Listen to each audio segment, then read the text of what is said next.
ठीक है, चलिए सीधे इसमें उतरते हैं। आज हम एक ऐसे टॉपिक पर बात करने वाले हैं जो अक्सर बहुत ही जटिल या कह लें थोड़ा डरावना लगता है। शेयर बाजार, मतलब इक्विटी मार्केट। ज्यादातर लोग जब इसके बारे में सोचते हैं ना, तो उनके दिमाग में सिर्फ उलझे हुए नंबर्स, चार्ट्स और दिन भर ऊपर नीचे होती लाल हरी स्क्रीन्स आती हैं। लेकिन जरा सोचिए, क्या हो अगर हम इसे किसी मशीन की तरह नहीं बल्कि एक जिंदा इकोसिस्टम की तरह देखें।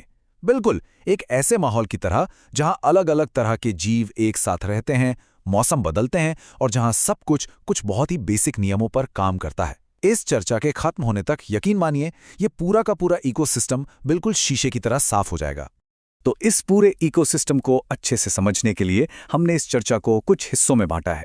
सबसे पहले हम देखेंगे इक्विटी के बेसिक्स, फिर चलेंगे स्टॉक एक्सचेंज के अंदर, उसके बाद जानेंगे कि आखिर मार्केट में ट्रेड कौन करता है, फिर स्टॉक्स के 4 मुख्य प्रकार समझेंगे, आगे देखेंगे कि कीमतें कैसे और क्यों बदलती हैं, और अंत में बात करेंगे इसके रिवॉर्ड्स और रिस्क की। बस स्टेप बाय स्टेप आगे बढ़ेंगे। तो चलिए शुरू करते हैं हमारे पहले भाग से, इक्विटी के बेसिक्स। अपनी नींव को थोड़ा मजबूत कर लेते हैं और समझते हैं कि आखिर ये इक्विटी चिड़िया का नाम क्या है, और जब कोई शेयर खरीदा जाता है तो असल में पर्दे के पीछे हो क्या रहा होता है। देखिए, जब हम स्टॉक या शेयर जैसे भारी भरकम शब्दों का इस्तेमाल करते हैं ना, तो असल में हम सिर्फ एक चीज की बात कर रहे होते हैं, मालिकाना हक, ओनरशिप। इसे एक पिज्जा की तरह समझने की कोशिश करते हैं। मान लीजिए एक पूरी की पूरी कंपनी एक बहुत बड़ा स्वादिष्ट पिज्जा है। अब उस पिज्जा को कई छोटे छोटे टुकड़ों यानी स्लाइस में बांट दिया गया है। तो जब कोई एक शेयर खरीदता है तो वो दरअसल उस पिज्जा का एक स्लाइस खरीद रहा होता है। इसका सीधा सा मतलब ये हुआ कि अब वो इंसान उस पूरी कंपनी के एक बहुत ही छोटे से हिस्से का मालिक बन गया है। अब अगर वो कंपनी अच्छा परफॉर्म करती है, लोगों में पॉपुलर होती है और बढ़िया मुनाफा कमाती है, यानी अगर उस पिज्जा की डिमांड बाजार में बढ़ जाती है, तो जाहिर सी बात है उस एक स्लाइस की कीमत भी अपने आप ऊपर चली जाएगी। है ना, एकदम सिंपल। तो यहाँ सबसे महत्वपूर्ण बात जो हमें समझनी है वो ये है कि आखिर ये शेयर्स आते कहाँ से हैं। हम मार्केट को 2 हिस्सों में बांटकर देख सकते हैं। पहला होता है प्राइमरी मार्केट। यहाँ एक कंपनी बिल्कुल नए शेयर्स बनाती है और पहली बार उन्हें सीधे पब्लिक को बेचती है। ऐसा क्यों? ताकि वो अपने बिजनेस को बड़ा करने के लिए पैसा जुटा सके। इसी प्रोसेस को हम इनिशियल पब्लिक ऑफरिंग या आईपीओ कहते हैं। अब इसके दूसरी तरफ होता है सेकेंडरी मार्केट। एक बार जब वो नए शेयर्स बिक जाते हैं तो लोग उन्हें आपस में एक दूसरे के साथ खरीदते और बेचते रहते हैं। और यहाँ एक बहुत ही दिलचस्प बात है, रोजमर्रा की न्यूज़ में हम जो ये भारी भरकम ट्रेडिंग देखते या सुनते हैं ना, वो सारी की सारी इसी सेकेंडरी यानी रीसेल मार्केट में हो रही होती है। यहाँ पैसा कंपनी के पास नहीं जा रहा, बल्कि वो बस एक इन्वेस्टर के हाथ से निकलकर दूसरे इन्वेस्टर के हाथ में जा रहा होता है। चलिए अब आगे बढ़ते हैं भाग 2 की तरफ, स्टॉक एक्सचेंज के अंदर। अब हमें ये तो समझ आ गया कि शेयर्स क्या हैं, तो थोड़ा जूम आउट करते हैं और देखते हैं कि ये जो रोज के लाखों करोड़ों लेन देन हैं, ये असल में होते कहाँ हैं। ये सारा एक्शन होता है एक स्टॉक एक्सचेंज पर। अब सुनने में ये शब्द थोड़ा भारी या टेक्निकल लग सकता है, लेकिन इसका कॉन्सेप्ट सच में बहुत सीधा सा है। इसे अपने शहर के किसी बड़े शॉपिंग मॉल की तरह इमेजिन कीजिए। मॉल खुद तो कोई सामान नहीं बेचता ना, वो तो बस एक सुरक्षित, बढ़िया और व्यवस्थित जगह देता है जहां खरीदार और बेचने वाले एक साथ आ सकें। एक स्टॉक एक्सचेंज भी बिल्कुल ऐसा ही करता है। यहाँ उस मॉल के अंदर मौजूद अलग अलग दुकानें वो कंपनियां हैं जिनके शेयर्स बिकने के लिए उपलब्ध हैं, और जो भीड़ वहां खरीदारी करने आई है वो असल में ट्रेडर्स और इन्वेस्टर्स हैं। एक्सचेंज का बस एक ही काम है, ये पक्का करना कि हर एक लेन देन नियमों के दायरे में रह के और पूरी तरह से सुरक्षित तरीके से हो।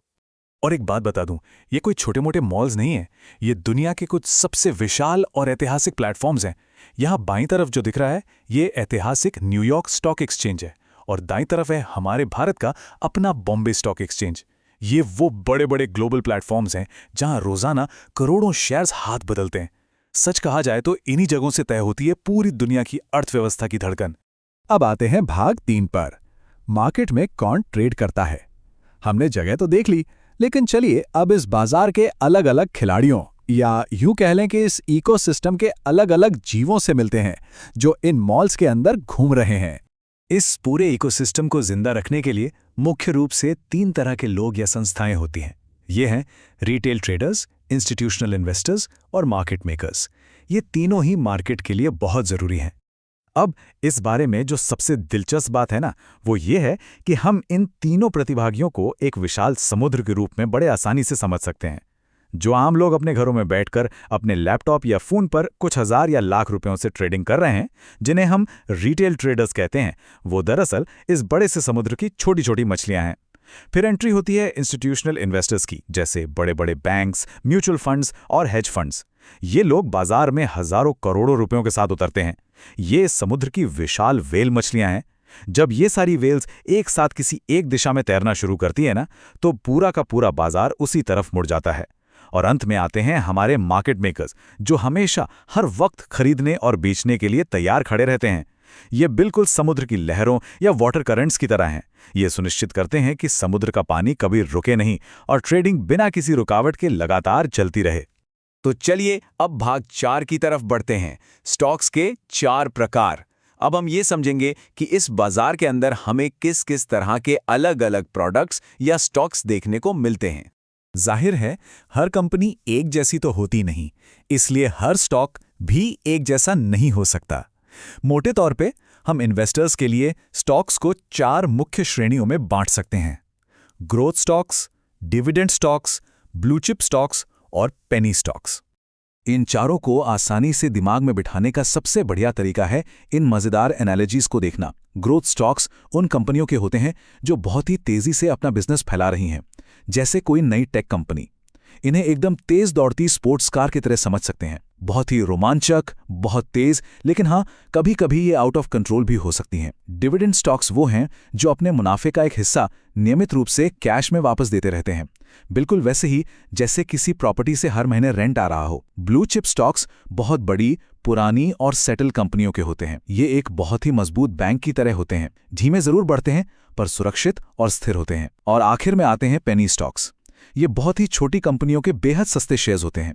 ये बिल्कुल एक लॉटरी के टिकट की तरह हैं। अगर चल गए तो रातों रात बहुत बड़ा इनाम, लेकिन ज्यादातर मामलों में टिकट का पैसा डूबने का ही रिस्क रहता है। जरा इन ब्लू चिप स्टॉक्स के बारे में और बात करते हैं। जो जाने माने ब्रांड्स यहां दिखाई दे रहे हैं, जैसे कोका कोला, एप्पल, डिज्नी या वॉलमार्ट, ये इसके कुछ सबसे बेहतरीन उदाहरण हैं। ये वो कंपनियां हैं जिन्होंने दशकों तक दुनिया के सामने खुद को और अपने बिजनेस मॉडल को साबित किया है। जब भी किसी को अपने पोर्टफोलियो में थोड़ी शांति, स्थिरता और सुरक्षा चाहिए होती है, तो वो अक्सर इन्हीं इंडस्ट्री लीडर्स के पास जाते हैं, क्योंकि इतिहास गवाह है कि इन पे लंबे समय के लिए भरोसा किया जा सकता है। आगे बढ़ते हैं भाग 5 पर, कीमतें कैसे और क्यों बदलती हैं। ठीक है, तो अब हमें खिलाड़ियों के बारे में पता है और स्टॉक्स के बारे में भी पता है, लेकिन एक सवाल है जो हमेशा दिमाग में घूमता रहता है कि भाई ये कीमतें इतनी तेजी से ऊपर नीचे होती क्यों हैं? सच में, क्या आपने कभी सोचा है कि उन स्क्रीन्स पर हर एक सेकंड जो नंबर्स लाल और हरे रंग में चमक रहे होते हैं, उनके पीछे असल में क्या चल रहा है? मतलब ये कोई जादू है क्या, या कोई गुप्त फॉर्मूला काम कर रहा है? ऐसा क्या होता है कि एक शेयर जो कल 100 रुपए का था, वो आज अचानक 150 का कैसे हो जाता है? और ये हिस्सा इस पूरी प्रक्रिया को बहुत ही शानदार तरीके से समझाता है। देखिए, बाजार असल में हवा में नहीं बल्कि साइकिल्स या चक्रों में चलता है। इसे वाइकॉफ प्राइस साइकिल कहा जाता है। यह हमें बताता है कि कोई भी स्टॉक सबसे पहले एक्यूमुलेशन या जमाव के दौर से गुजरता है। यहाँ ज्यादातर लोग इस स्टॉक पर ध्यान नहीं दे रहे होते, लेकिन जो बड़े और स्मार्ट इन्वेस्टर्स हैं वो इसे चुपचाप सस्ते दामों पर इकट्ठा कर रहे होते हैं। फिर एक वक्त आता है मार्कअप फेज का। अब जाकर दुनिया को भनक लगती है कि अरे, ये स्टॉक तो बड़ा अच्छा है। अचानक से डिमांड बढ़ जाती है और कीमत रॉकेट की तरह ऊपर भागने लगती है। लेकिन जब कीमत बहुत ज्यादा हो जाती है, तब शुरू होता है डिस्ट्रीब्यूशन का दौर। यहां बड़े इन्वेस्टर्स अपना प्रॉफिट बुक करना शुरू करते हैं और बाहर निकलने लगते हैं। और आखिर में आता है मार्कडाउन, जहां बेचने वालों की तादाद इतनी ज्यादा हो जाती है कि कीमत धड़ाम से नीचे गिर जाती है। और मजे की बात यह है कि यही साइकिल बाजार में बार बार लगातार दोहराई जाती है। इस पूरे प्राइस साइकिल को चलाने के पीछे ना मुख्य रूप से 3 बड़े इंजन काम करते हैं। पहला और सबसे बेसिक नियम है सप्लाई और डिमांड। इसे बिल्कुल एक ऑक्शन या नीलामी की तरह समझकर देखिए। अगर किसी एक पुरानी और खास पेंटिंग को खरीदने के लिए 10 लोग एक साथ बोली लगाने लगें, तो कीमत तो अपने आप आसमान छुएगी ना। लेकिन अगर कोई उसे खरीदना ही ना चाहे तो कीमत गिरेगी ही। दूसरा बड़ा फैक्टर होता है न्यूज़ और इवेंट्स। कंपनी का रिजल्ट कैसा आया, देश की इकोनॉमी कैसी चल रही है, या दुनिया के किसी कोने में क्या उथल पुथल मची है, इन सब चीज़ों का कीमतों पर बहुत गहरा असर पड़ता है। और तीसरा इंजन है इंसानी मनोविज्ञान, जिसे हम मार्केट सेंटिमेंट कहते हैं। जब बाजार में डर का माहौल होता है तो लोग घबराकर अपना सब कुछ बेचने लगते हैं, और वहीं जब चारों तरफ लालच फैल जाता है तो लोग किसी भी महंगे दाम पर खरीदने को तैयार हो जाते हैं। और अब हम आ पहुंचे हैं भाग 6 पर, रिवॉर्ड्स और रिस्क। अपनी इस चर्चा के आखिरी हिस्से में हमें इस इकोसिस्टम की सबसे बड़ी और कड़वी सच्चाई का सामना करना है, वो सच्चाई जो मुनाफे के मीठे सपनों और उनसे जुड़े हुए कड़वे खतरों के बीच का बैलेंस है। आखिर लोग अपनी खून पसीने की कमाई इस बाजार में लगाते ही क्यों हैं? इसके कुछ बहुत ही साफ कारण हैं। समय के साथ अपनी वेल्थ या संपत्ति को कई गुना बढ़ाना, डिविडेंड्स के जरिए बिना एक्टिव काम किए एक रेगुलर इनकम बनाना, और सबसे जरूरी चीज, महंगाई को मात देना। क्योंकि जो पैसा बैंक के सेविंग्स अकाउंट में चुपचाप पड़ा है, महंगाई उसे धीरे धीरे दीमक की तरह खा रही है। लेकिन जरा रुकिए, इसके ठीक विपरीत खतरे भी बिल्कुल उतने ही असली हैं। मार्केट में कीमतें रातों रात भयानक तरीके से गिर सकती हैं, जिसे हम वोलेटिलिटी कहते हैं। डर या लालच के चक्कर में आकर गलत फैसले लेने का रिस्क हमेशा सिर पर मंडराता रहता है। और सबसे बुरी स्थिति वो ये है कि जिस कंपनी पर पैसा लगाया गया है, वो पूरी तरह से डूब भी सकती है। ज़ीरो। इन दोनों ही पहलुओं को अगर एक साथ समझना हो तो मुझे लगता है प्रकृति से बेहतर कोई उदाहरण नहीं है। अगर हम रिवॉर्ड्स या मुनाफे की बात करें तो इक्विटी मार्केट में निवेश करना असल में एक आम का पेड़ लगाने जैसा है। आज बीज बोया जाता है और फिर सालों तक उसमें पानी डालना पड़ता है, उसकी देखभाल करनी पड़ती है। इसमें बहुत समय लगता है, लेकिन जब वो पेड़ एक बार बड़ा हो जाता है तो वो सालों साल मीठे फल देता रहता है। ये पूरा का पूरा धैर्य का खेल है। लेकिन वहीं अगर रिस्क की बात करें तो यही बाजार एक बहुत ही गहरे, रहस्यमयी समुद्र की तरह बर्ताव करता है। कभी तो ये बिल्कुल शांत और बेहद खूबसूरत लगेगा, और कभी अचानक इसमें भयंकर तूफान आ जाएंगे, बड़ी बड़ी लहरें उठने लगेंगी। और ऐसे तूफानों में सिर्फ और सिर्फ वही टिक पाते हैं जिनके पास सही जानकारी और उसे झेलने का अनुभव होता है। और बस यही बात हमें आज के हमारे अंतिम और सबसे जरूरी विचार पर लाकर खड़ा कर देती है। इक्विटी मार्केट कोई कसीनो नहीं है जहां आकर बस किस्मत आजमाई जाए। यह एक बहुत ही विशाल, गहरा और शक्तिशाली समुद्र है। मजे की बात तो यह है कि इस समुद्र में छलांग लगाना बहुत ही आसान है, लेकिन क्या हम उन आने वाले तूफानों का सामना करने के लिए अपने अंदर वो धैर्य और वो हुनर विकसित कर रहे हैं जो एक सच्चे और सफल नाविक को चाहिए होता है? यह सवाल सोचने लायक है। आज की इस मजेदार चर्चा में साथ जुड़ने के लिए बहुत बहुत शुक्रिया। बस सीखते रहिए और अपने हुनर को हर दिन निखारते रहिए।